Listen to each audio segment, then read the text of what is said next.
I was sitting in the nursery, rocking slowly in the glider, one arm wrapped around Micah as he nursed against my chest. The light was low, the room quiet except for the soft rhythm of his breathing.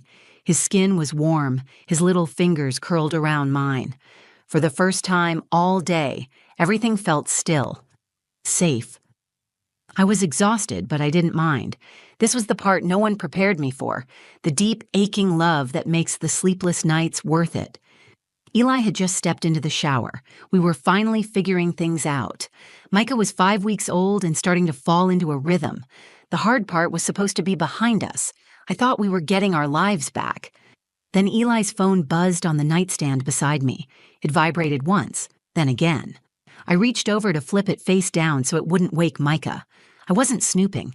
I didn't even think twice. It was instinct. As I turned it over, the screen lit up. A message appeared in full view. She doesn't suspect a thing. The baby looks just like me. My breath stopped. I froze, phone still in my hand. My body didn't move, but my mind raced in every direction. I read the message again.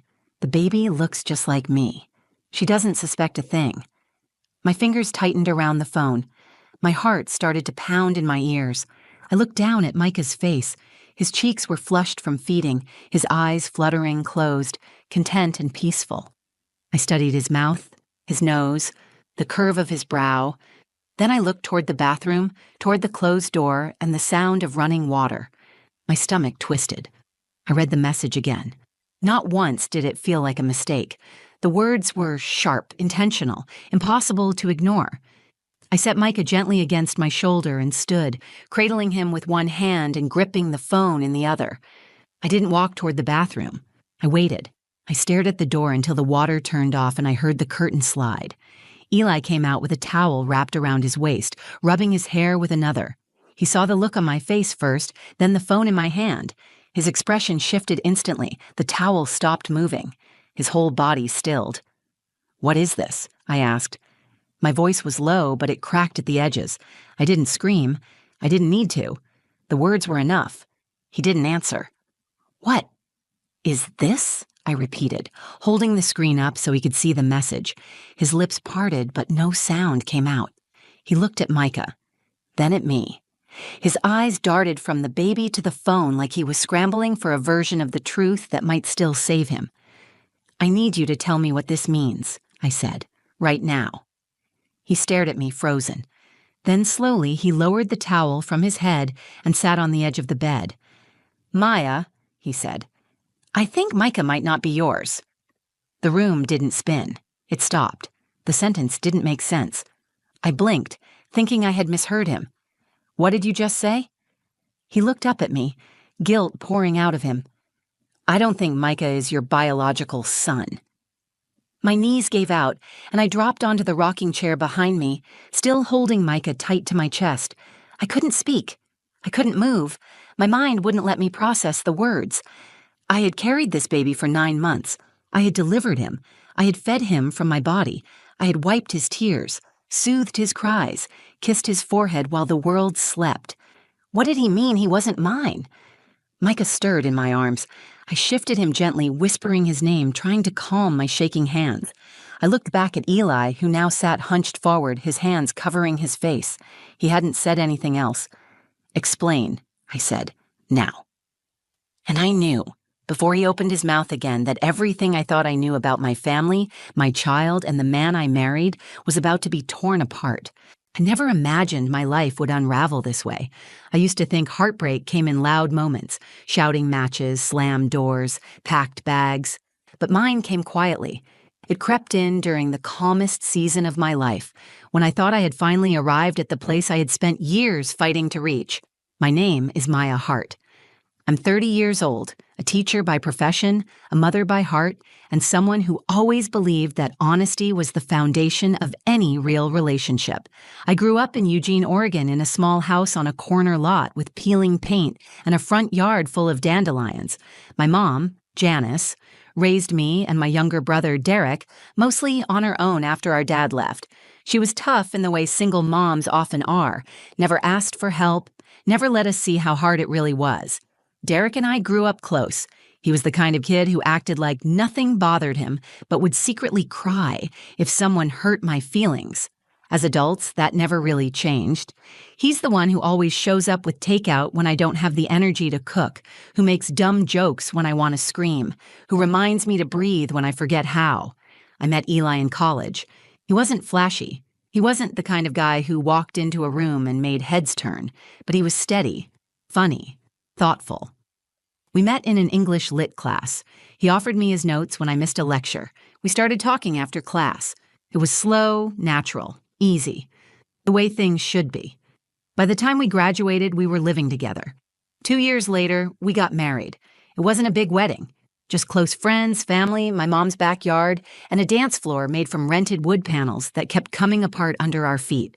Eli cried when I walked down the aisle. I thought that meant everything I needed to know about him. We talked about starting a family right away. It seemed simple. People made it sound simple. But it wasn't for us. We tried for over a year with no success. Every month that passed without a positive test felt like a personal failure. I began to believe there was something wrong with me. I watched friends post baby announcements and smiled through tears. I stopped going to baby showers. I couldn't stand the sympathy in people's eyes. The first miscarriage was early, 6 weeks. The second hit harder, 10 weeks along, and we had already picked names. That one broke me in a way I couldn't put into words. I felt hollow. My body had betrayed me. My dreams were slipping further away with every passing month. Eli was supportive. He said all the right things, held my hand through the appointments, made jokes to distract me, cooked when I couldn't stand the smell of food. He said he didn't care how we had a family, adoption, surrogacy, whatever it took. He made me believe he meant it. We paused for a while, gave ourselves space to heal. Then, just when I had stopped hoping, it happened. I got pregnant. This time, the doctors said everything looked strong. The heartbeat was clear. The baby grew right on schedule. I was terrified with every passing week, but the fear was wrapped in hope. I talked to him every night, played him music, let Eli paint the nursery in pale green. The birth was long, over 20 hours of labor, and my body felt like it had been split open and stitched back together. But when they handed me that tiny bundle, I cried so hard I couldn't breathe. He was here. He was mine. We named him Micah. I remember looking down at him that night in the hospital, skin against mine, his heartbeat syncing with mine. I felt something shift inside me, as if all the broken parts had realigned. I thought, this is what it was all for, all the pain, all the waiting, this moment. Eli was there for every second. He held my hand through contractions. He cut the cord. He cried when Micah was placed in my arms. He stayed up that first night, feeding me spoonfuls of hospital pudding while I held our baby. I believed in that moment we had made it through the worst. The first weeks were a blur of sleepless nights, sore muscles, and constant feeding. I had no idea what I was doing, but I did it anyway, because that's what moms do. I would stare at Micah's face for hours, memorizing every eyelash, every yawn, every tiny noise. He was my entire world. Eli helped as much as he could, ran to the store, changed diapers, brought me tea while I nursed. He looked tired, like me, but I thought that was normal. Sometimes he stayed up late, alone in the living room, said he couldn't sleep. I didn't question it. We were new parents. Exhaustion made sense. Distance made sense. I didn't see it. Not even once. I didn't suspect. I didn't doubt. Because I had carried that baby. I had felt him move inside me. I had screamed through his birth. I had fed him, rocked him, breathed with him. There was no reason to believe he wasn't mine. Until the night his phone buzzed. Eli didn't speak right away after I showed him the message. He just stood there, damp from the shower, towel slung over his shoulder, looking like he wished he could disappear. The silence stretched between us, loud and sharp. "I'm only going to ask once," I said. "What does this mean?" His shoulders slumped. He sat down at the edge of the bed, elbows on his knees, eyes to the floor. "I made a mistake," he said. The air in the room changed. My stomach tightened. I took a step closer, holding Micah tighter. My arms felt heavy. "What kind of mistake?" He didn't look at me. "It happened when we stopped trying, when we took that break. I didn't think we were going to try again. You said you were done, that you needed space. So I I slept with someone. I blinked. My throat dried instantly. What does that have to do with this text? With Micah? She got pregnant, he said. She didn't tell me at first. Then, a few weeks before you gave birth, she showed up. She had the baby. She said it was mine. She said she didn't want to keep him, that I should take him. My heart began to beat faster. The room tilted slightly. You're telling me, I said slowly, that while I was in labor, you were arranging to bring me another woman's baby. I didn't know what else to do, he said. I panicked. You were already in the hospital. Everything was happening so fast. When I saw him, he looked just like me. I thought maybe we could raise him as ours. You thought I wouldn't notice? My voice rose. Micah stirred in my arms. I adjusted him, cradling his head protectively. I thought it would be better than losing everything, Eli said. I thought you'd love him anyway. And you did. That's not the point, I said. You let me believe he came from my body. You watched me bleed for this child. You let me nurse him, name him, love him. And you said nothing. He looked up finally. I didn't know for sure. I kept telling myself maybe it wasn't true. Maybe he really was ours.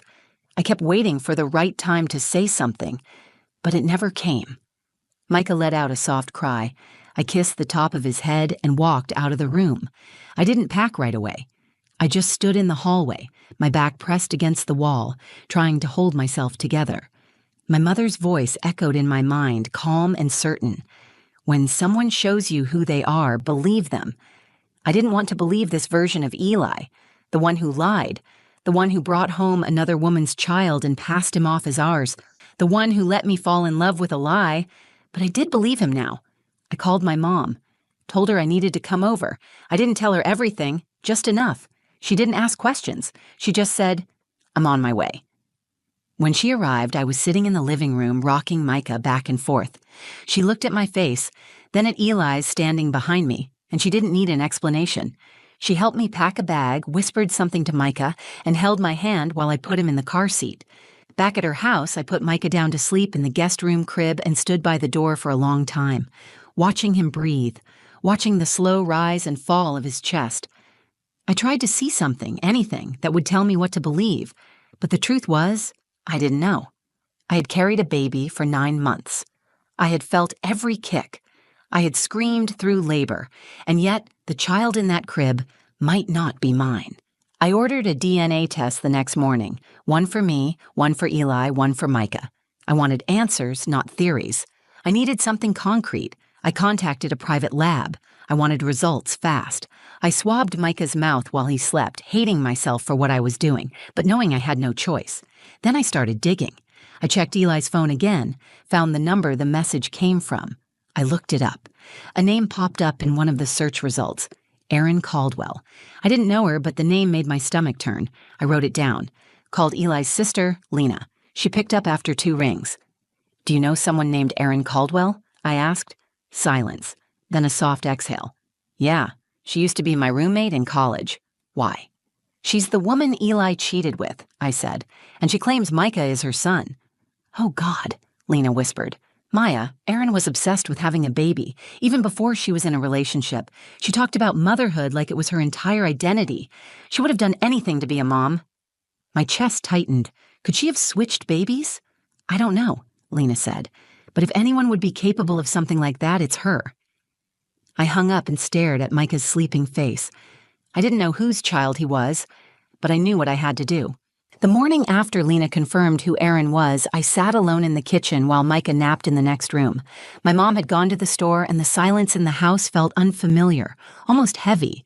I hadn't really eaten, hadn't slept more than an hour at a time since everything happened. I just sat there, turning Erin's name over in my head like a piece of broken glass. Every angle hurt. My phone vibrated. A notification from the DNA lab. The kits for Micah and me had been received. Results would take 5 days. I stared at that number. 5 days until I'd know whether or not the child I had carried, birthed, and loved was mine. I thought about the delivery. I remembered every contraction, every scream. I remembered Eli holding my hand, the nurses cheering me on. I remembered when they placed a baby on my chest. I didn't remember anyone else entering or leaving the room. I didn't remember faces clearly, just pain and tears and relief. But now, all of it felt clouded. That night, I couldn't stop staring at Micah while he slept. I stroked his hair, kissed his forehead, held his tiny fingers in mine. I whispered to him, "You're still mine, no matter what." But the questions never stopped. Why would Erin give her baby to Eli? How did she even know when I was giving birth? Could someone have actually switched the babies at the hospital? Did Eli know more than he was saying? I was done sitting in the dark. I called Lena again. I asked for Erin's last known address. She hesitated but then said, "She used to live in a duplex near Hawthorne Street. She might still be there." I wrote it down and made a decision. I was going to see her. I asked my mom to watch Micah for a couple of hours. She didn't ask questions. She saw the determination on my face and nodded. I drove across town with my hands locked on the steering wheel and my jaw clenched. My heart pounded the whole way. When I reached the house, I sat in the car for 5 minutes just staring at the front door. Then I got out. The building looked worn down, paint peeling, windows cracked. I knocked once, then again. After a long pause, the door opened. A woman stood in the doorway. She looked like she hadn't slept in days. Dark circles, thin frame, blank expression. But her eyes, those were familiar. They looked like Micah's. "You're Erin," I said. She nodded slowly. "You must be Maya." "Where's my baby?" She didn't flinch. "He's safe. He's with someone who took care of him for me." I stepped closer. "You switched our babies at the hospital. You knew I was in labor and you gave Eli your child and took mine." "I didn't take him," she said. "I gave him to someone I trust. I couldn't keep him. I didn't want to be a mother like that. I didn't want him to grow up around confusion." "You had no right," I said. "You had no right to play God with our lives." "I gave you a son," she said. "And you loved him, didn't you? You didn't even notice he wasn't yours." I stepped back, stunned by her lack of remorse. "You need help." Erin shrugged. "Maybe. But I gave you what you wanted." I turned and walked away. I didn't shout. I didn't cry. I just walked to the car and called the police. I filed a report.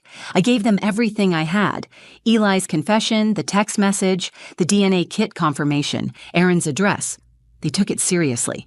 A detective followed up with me within 24 hours. A formal investigation began, including hospital records and potential criminal charges. 2 days later, the DNA results came back. Micah was not my biological son. The words didn't hit me all at once. They moved through me slowly, breaking me in pieces. I held the paper in my hand and looked at Micah sitting on the carpet, playing with a rattle. He looked up and smiled. He had no idea what was happening. No idea his entire world was being rearranged by paperwork and adult mistakes. He wasn't born from my body, but I had been the one to hold him through every feeding, every fever, every lonely night. My body had fed him. My arms had rocked him to sleep. My soul had chosen him before I even knew what I was choosing. I called the detective. I gave him the name of Erin's friend who had the baby. Lena had remembered a name, a last known workplace. Within days, they located the woman and tested the child in her care. He was mine. They called me when the results came in. My biological son, Noah, was safe. He was healthy, and he would be returned to me after formal custody paperwork cleared. The day I held Noah for the first time, I cried so hard I couldn't speak. He was so small, so familiar in a way that felt buried inside my DNA. I kissed his cheek and promised I would never let anyone take him from me again. But even as I held him, I thought of Micah. Because I hadn't just found one son. I had to find a way to fight for both. Holding Noah for the first time was nothing like I expected. I had imagined fireworks, music swelling in the background, some overwhelming surge of recognition. But what I felt was stillness, a grounding, breath-catching stillness. As if my body had been waiting to complete a sentence it never finished. He looked like me. I could see it right away. His eyes, the shape of his mouth, the way his fingers clenched and unclenched just like mine when I was anxious. But it wasn't just the biology that hit me. It was the quiet sense of rightness. I had missed 6 weeks of his life, and yet he relaxed against me like we had never been apart. The state placed him in my custody temporarily while the case moved through court. I took him home and laid him beside Micah in the crib. Micah reached over in his sleep and placed a hand on Noah's arm. I stood there in the doorway, watching my two boys sleep next to each other, and I felt my heart break open again, but in a way that finally allowed light in. I didn't get to celebrate Noah's birth. I didn't get his first smile or his first stretch or his first cry, but I had him now. I had a second chance. Micah woke first the next morning. He rubbed his eyes and stared at Noah for a long time, then pointed and said, "Baby." I nodded and pulled him into my arms. He didn't understand what had happened. He didn't know the world had shifted. He just knew he was loved. But the world outside our home didn't pause for us to catch up. The legal system moved slowly. Erin was arrested. She was charged with kidnapping, medical fraud, obstruction, and child endangerment. Her friend, the nurse who had taken Noah, was charged too. They both denied parts of the story at first, but DNA tests, text messages, and medical records left little room for lies.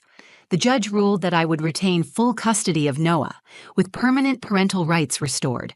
Micah's case was harder. Legally, he was the biological child of Erin and Eli. Erin was out of the picture, facing serious charges, and Eli, despite everything, was still Micah's father. That gave him a right to custody. But I couldn't accept losing Micah. I had raised him. I had comforted him in the middle of the night, taken him to every pediatric appointment, been the only mother he had ever known. My lawyer filed for de facto parent status, an argument based on caregiving, bonding, and best interest of the child. We presented photos, medical records, witness statements.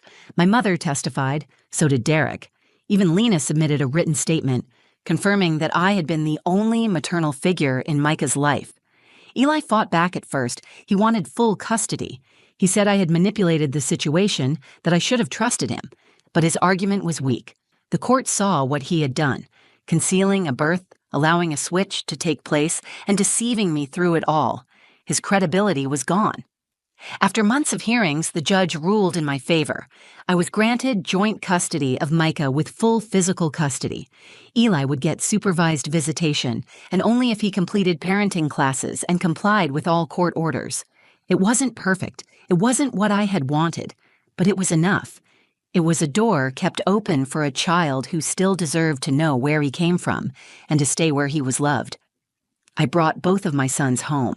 I decorated their shared room with matching blankets and new name decals on the wall. Noah and Micah, side by side, the beginning of something real. At night, I sat between their cribs and read them stories. Noah would fall asleep quickly, calm and easy. Micah would fight sleep, always needing one more sip of water, one more song, one more reassurance. And I gave it. I gave everything. Not because I had to, because I chose to. People asked me if it was strange, raising a child who wasn't mine by blood while getting to know the one who was. But the truth is, love doesn't care about genetics. Love grows where you water it. Micah was mine because I had been there when it mattered. Noah was mine because I had fought to find him and never let go. They both belonged to me, and I belonged to them.